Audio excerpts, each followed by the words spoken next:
Et bonjour à toutes et à tous, j'espère que vous allez bien. C'est parti pour les dernières actus de la Terre du Milieu.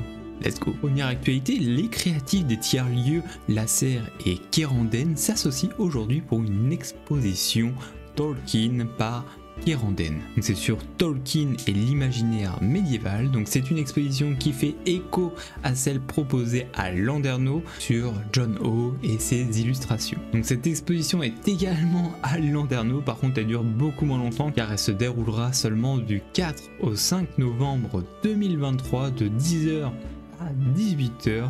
Donc je vous mets le post qui en parle, il me semble qu'il y a un site également et un événement Facebook. Le mois d'octobre est arrivé, c'est souvent le mois des défis, souvent du côté des artistes, on va essayer de mettre en place un calendrier où il va falloir dessiner les choses. Donc je vous recommande, il y a deux comptes qui m'a été partagé, c'est vrai qu'il y a un compte qui est très sympa sur Twitter qui lance un défi, donc je vous mettrai la photo. Si vous êtes un artiste ou une artiste, n'hésitez pas à y participer, je pense qu'il y en a forcément dans la communauté.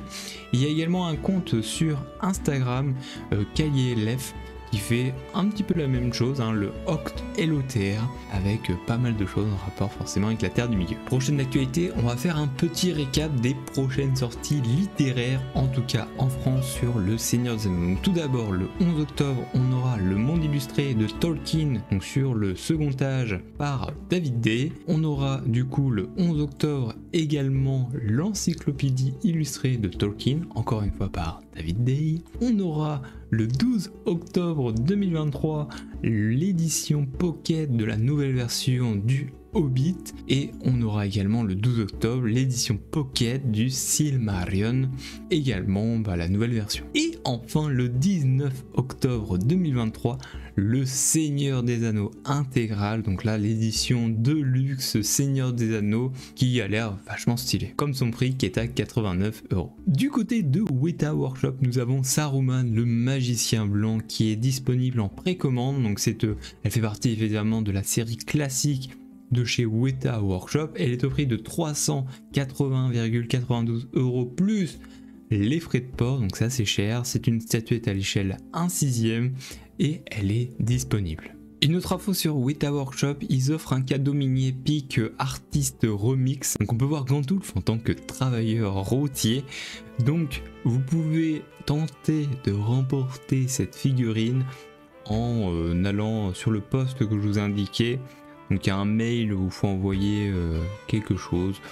Je vous mets les petites images, voilà, si vous intéresse, pour le fun, vous pouvez avoir le NotPass et le Pass, donc passer, ne pas passer, voilà, donc c'est rigolo en vrai, petite blague de Weta, j'aime bien. Du côté des anneaux de pouvoir, nous avons des concept art qui ont été partagés par Weta Workshop sur la saison 1, donc on peut y retrouver la pioche de la cérémonie, une hache de gardien de Khazad-dûm, une dague, la hache de Thorin ou encore une hache d'Eredwin. En direction les jeux vidéo, nous sommes sur Héros de la Terre du Milieu et c'est le mois du Seigneur de la Moria. Donc nous avons la présentation de notre cher Balin et on va lire un petit peu l'article. Salutations porteurs de l'anneau. Dans le Seigneur des Anneaux Héros de la Terre du Milieu, nous avons toujours eu l'intention d'explorer les et si de l'histoire du Seigneur des Anneaux.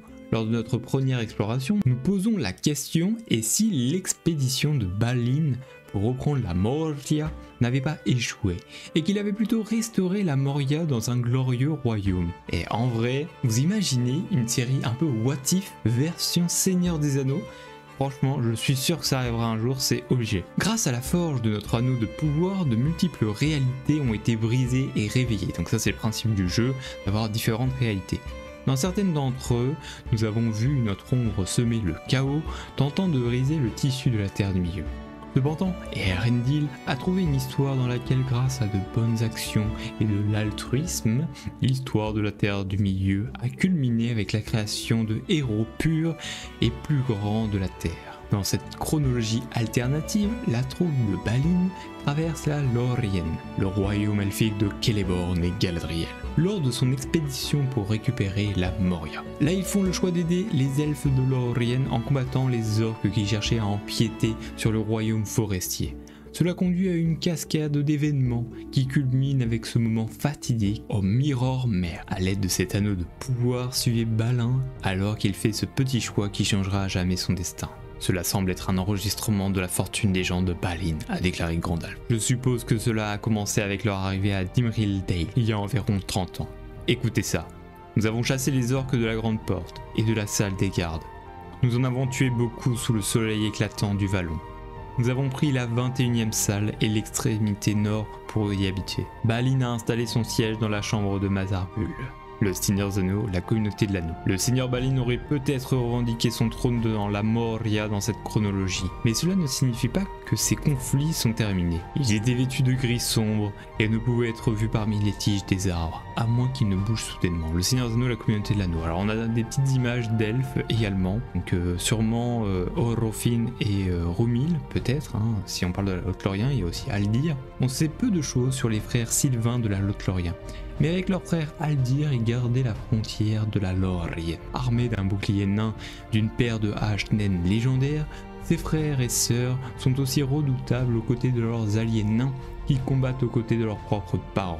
Comme toujours, les joueurs pourront consulter l'équipe de personnages du Seigneur Balin, Romil et Orofin, ainsi que les détails de leurs aventures. Donc à l'heure où je tourne cette vidéo, il y a déjà du coup le kit caractère. Alors c'est intéressant en vrai, hein. Il y a pas mal de lore, c'est très lore friendly.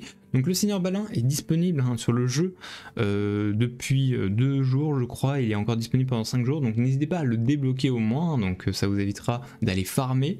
Et si vous l'aimez beaucoup, je vais vous mettre les petites compétences, mais voilà, vous pourrez ainsi le débloquer convenablement. Et enfin, nous avons des informations sur le raid, les mines de la Moria. Donc si vous voulez en savoir plus sur le raid 4, eh ben, écoutez, je vous mets l'article, pour l'instant il n'y a pas énormément d'infos.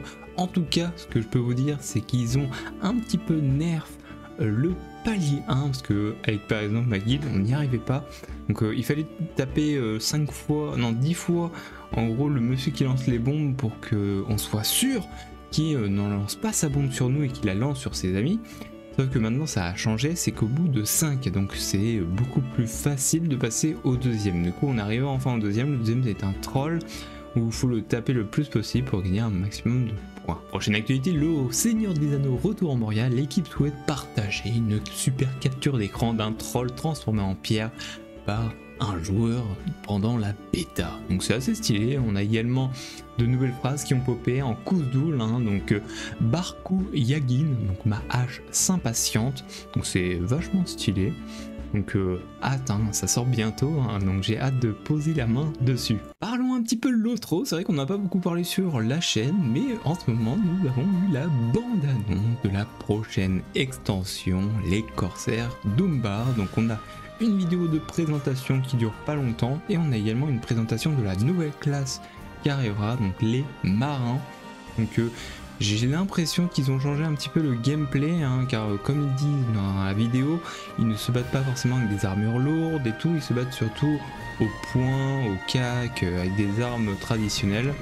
Donc Corsaires d'Umbar est la dernière extension du Seigneur des Anneaux Online. Déployez les voiles et préparez-vous à vivre une aventure enivrante à l'approche des côtes énigmatiques d'Umbar. Donc évidemment il y a plein de choses à avoir, c'est une extension, il faut la payer. Donc, je vous mettrai le truc. Pour évidemment, il n'y a que les joueurs de l'outro qui vont potentiellement l'acheter, parce que moi personnellement je ne joue plus à l'outro depuis bien longtemps, mais peut-être que voilà, ça me donnerait envie de revenir, mais bon, il va falloir passer, je crois que ça augmente le niveau max à 150, donc c'est assez énorme. Et je vous laisse avec cette dernière description. Lorsque vous posez le pied sur les rivages ensoleillés et balayés par la brise salée d'Umbar, un sentiment d'anticipation vous envahit. C'est un lieu de mystère et d'aventure où les corsaires règnent sur les mers avec leurs navires aux bannières sombres, et où les récits de leurs raids légendaires résonnent dans les ports animés. Et bien écoutez, merci d'avoir suivi cette vidéo. Pour terminer, je vous partage évidemment la chaîne de Faustea. On a préparé des petites vidéos ensemble, c'est-à-dire qu'elle a fait l'oral, donc la voix, et moi un petit peu le montage. Donc nous avons 3 vidéos qui sont déjà sorties, peut-être une 4e qui sortira du coup ce jour-là ou dans les jours prochains. Donc on a les Matom, donc chez les Hobbits, on a Glamdring du côté de Gandalf, et enfin on parle des langues du côté des nains. Donc je vous dis à bientôt, merci d'avoir suivi, abonnez-vous et à bientôt, à la semaine prochaine pour des actus en Terre du Milieu.